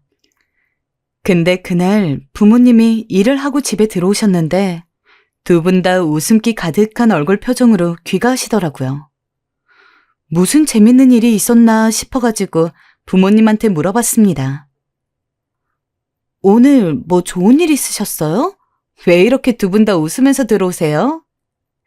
아니, 그게 말이다. 오늘 네 남자친구였던 애가 찾아왔거든. 저희 아버지 어머니는 같은 곳에서 일을 했습니다. 그렇기 때문에 출근도 퇴근도 시간이 똑같아서 늘 함께 나가고 함께 돌아오시곤 했는데 오늘 저희 부모님이 일하는 곳에 남자친구가 찾아간 모양인가 보더라고요. 처음엔 화가 났습니다. 남자친구 입장에서 저랑 그만큼 결혼을 하고 싶다는 마음은 알겠는데 아무리 그래도 그렇지 어떻게 저희 부모님한테 직접 찾아가나 싶어서요. 부모님도 저랑 비슷하게 처음에는 그리 마음에 들지 않았다고 합니다. 근데 남자친구가 꺼낸 말에 정말 웃지 않고는 배길 수 없었다고 하셨죠. 저희 어머님이 학벌 콤플렉스가 있습니다. 그때 스카이라면서 이야기를 했지만 사실 저희 어머님은 초등학교밖에 못 나오셨습니다. 스카이 대학교를 나왔다 하면서 중졸인 저희 어머니를 그렇게 무시했던 시어머니가 사실은 초졸이라니. 그 말을 듣는 순간 저도 배꼽 잡고 웃을 수밖에 없었습니다. 물론 초졸이든 중졸이든 대졸이든 다른 사람을 그렇게 대놓고 학벌 가지고 무시해서는 안 되는 게 맞지만 솔직히 저희 어머니 학벌 안 좋은 사람이 마치 그 학교를 나온 것 마냥 거짓말까지 치고 그랬다는 게 어이가 없고 우습더라고요. 얘야, 우리가 이번에 다시 한번 생각을 해보게 되었는데 아무리 따져봐도 네 남자친구는 사돈 어른이랑 다르게 정신이 제대로 박힌 것 같더구나. 만약에 네가 아직 남자친구한테 마음이 있으면 사돈 어른 댁이랑은 떨어져 사는 조건으로 결혼해도 좋을 것 같다. 한번 얘기 잘해보는 게 어떻겠니? 부모님의 말을 듣고서 저는 생각에 잠겼어요. 사실 남자친구 입장에서는 본인 부모님의 치부를 드러내는 게 쉽지는 않았을 것 같다는 생각이 들었습니다. 그런 상황에서 저랑 얼마나 결혼하고 싶으면 그렇게 직접 저희 부모님을 찾아가서 모든 것을 이야기했을까 싶기도 하고 제가 마음을 안 바꿔먹을 수가 없더라고요. 그래서 남자친구에게 연락을 해서 결혼에 대해서 다시 한번 진지하게 이야기를 나누었습니다. 제 입장을 일단 명확하게 밝히는 게 우선일 것 같아 전달을 했어요. 결혼을 하는 것도 좋고 명절이나 그런 때는 시댁에 가기도 하겠다. 근데 그 외에는 일절 시부모님, 특히 시어머니한테는 아무런 연락도 안 할 것이며 나 역시 극진한 며느리 대접 안 바라니까 시어머니랑 남남처럼 사는 조건이면 결혼하겠다고 말입니다. 알겠어. 원하는 조건 다 들어줄게. 당신이 시댁 일 신경 쓸 일 절대 없게 할 거야. 나 한 번만 믿어줘. 그리고 다시 한번 당신 어머님께 상처 드린 거 너무 미안해. 내가 따로 뵙고 또 사과드릴게. 제 말이 끝나자마자 남자친구는 적극적으로 그래야겠다 했고 그래서 어찌저찌 반년 뒤에 저희는 결혼식을 올렸습니다. 솔직히 내심 이렇게 결혼까지 한 마당에 시어머니가 또 그런 짓을 할까라는 생각이 있기도 했습니다. 하지만 사람은 안 바뀌더군요. 어느 날 남편이 선물해준 하얀색 원피스를 입고 사진을 찍어 SNS에 올린 적이 있었는데 시어머니가 그걸 어찌 봤는지 바로 전화가 걸려왔거든요. 저는 일단 시어머니 전화는 받지 않는 터라 일부러 부재중으로 가게끔 두고 있었는데 잠시 후 문자가 하나 도착했습니다. 하얀 돼지 같구나. 살 빼라. 단 한 줄이었는데 정말 사람을 열받게 하는 재주가 있으셨어요. 솔직히 결혼식 후 살이 별로 찌지도 않았거니와 하얀색 옷은 원래 통통하게 보이는 옷이잖아요. 제 나이가 몇인데 이런 걸로 뚱뚱하다고 구박을 들어야 하는지 참. 그날은 너무 화딱지가 나 떡볶이 3인분을 시켜 혼자 해치워버린 후 시어머니 전화번호를 완전히 차단했습니다. 명절날 보는 것도 솔직히 싫었지만 그건 어쩔 수가 없었고 평생 안 보고 살면 참 좋으려만 아이를 낳고 하니 또 어쩔 수 없이 얼굴을 보게 되더라고요. 물론 시어머니는 여전히 그대로셨어요. 아무래도 임신을 하고 출산을 해서 몸이 많이 불어있는 상태였는데 그런 절 보자마자 제겐 대놓고 말씀은 못하셨지만 늘 언제나 제 몸매에 대한 불만이 상당하셨죠. 적당히 먹지. 너무 많이 먹어도 안 좋아. 소식해라, 소식. 어머님, 소식도 좋은데 제 나이엔 많이 먹어주는 게 좋아요. 저 운동도 하니까 걱정 마세요. 제가 당당하게 나오면 시어머니는 아무 말 못하고 입술을 삐죽거리셨어요. 또 명절에 만나면 본인이 나온 대학 자랑을 그리 하시는데 레파토리는 달라진 게 없으셨어요. 내가 대학에서 남자들 만났던 얘기 해줬던가? 그 경영 수업 듣다 말이야. 갑자기 어떤 남자애가 나한테 쪽지를 보내더라고. 펼쳐보니까 수업 끝나고 저기 나무 아래서 만나자는 거야. 참, 얼굴도 못생겨가지고 어디다가 들이대는지 기분이 너무 나빴지 뭐니? 고백 받고도 기분이 나빴던 건 그때가 처음이었단다. 그래도 같은 대학 아이니 밥도 먹어주고 차도 마셔주면서 참았지. 고절이거나 학벌 별로인 애가 그랬으면 뒤도 돌아보지 않고 갔을 거야. 아무튼 사람은 학벌이 중요해, 학벌이. 배운 사람하고 안 배운 사람하고 차이가 많이 나. 그런데 가끔은 그 거짓말이 너무 웃겨서 웃음을 참느라 혼이 났습니다. 내가 왕년에 말이야. 하고 시작되는 말들을 듣다 보면 저도 모르게 웃음이 터져 시어머니를 정색하게 했거든요. 그땐 세상에서 정말 가장 슬픈 생각을 하며 허벅지를 꼬집어가며 참아야 했어요. 정말로 시어머니 앞에서 웃음 참기는 최대의 고난이었습니다. 아, 그리고 전 시어머니가 가자는 쇼핑이며 밥집이며 모두 칼같이 거절했습니다. 한번 받아주면 끝도 없이 받아줘야 하고 그럴 마음이 애초에 없었으니까요. 어찌됐든 시어머니와 크게 부딪힐 일 없이 결혼 생활이 이어지고 있던 도중 몇 달 후 너무 웃기는 일이 벌어졌습니다. 남자친구가 저희 부모님을 찾아와서 본인 학벌을 다 까발렸다는 것을 시어머니는 몰랐죠. 저희 첫째 아이 돌잔치 날 시댁 식구들과 시댁 식구 쪽 친척들이 다 같이 모이는 자리가 있었어요. 돌잔치이니 사람들 맞이하느라 정신도 없고 바쁜 와중이었는데 저희 어머니가 무슨 얘기를 하다가 유명한 국회의원 이름이 생각이 안 나셨는지 뭐였더라 하고 계셨어요. 누구지? 대선 토론에 한번 나왔던 사람인데 삐쩍 마르고 안경 쓰고 아이고 나도 나이가 들었나 깜빡깜빡하네. 그런데 그걸 가만히 보고 계시던 시어머니가 그 자리에서 혼잣말로 그러더군요. 중절은 다 이렇게 생각이 짧나? 아휴. 라며 또 혼잣말을 하더라고요. 아주 혼잣말이 습관이 된 사람입니다. 그것도 뭔 다 들리게 혼잣말을 하는지. 아무튼 그래서 전 그 자리에서 저도 참지 않고 이야기를 했습니다. 어머님, 이제 좀 그만하세요. 저희 다 알아요. 어머니가 그때 스카이 대학교 나왔다고 했지만 사실 초등학교 졸업만 간신히 했다는 거. 중학교도 못 나왔으면서 왜 중학교 졸업한 저희 어머니한테 뭐라 그러세요? 뭐? 시어머니가 아무 말도 못하고 새빨갛게 얼굴이 달아오르는 꼴이 아직까지도 기억이 납니다. 게다가 시어머니가 초졸이라는 걸 시아버지나 남편 빼고는 아무도 몰랐는지 시댁 식구들 사이에서 웅성거림이 들리더라고요. 확실하진 않았지만 아마 저희 어머니한테 하는 모습을 보았을 때 평소에도 본인이 스카이 대학교 나왔다면서 한껏 뻐기며 남들은 무시했을 게 저절로 상상이 되었습니다. 처음에는 화기애애한 분위기로 시작했던 모임이 흐지부지 됐고 시댁 식구들 쪽 친척들은 눈치를 보다가 가봐야겠다며 하나 둘 일어나 집을 빠져나갔습니다.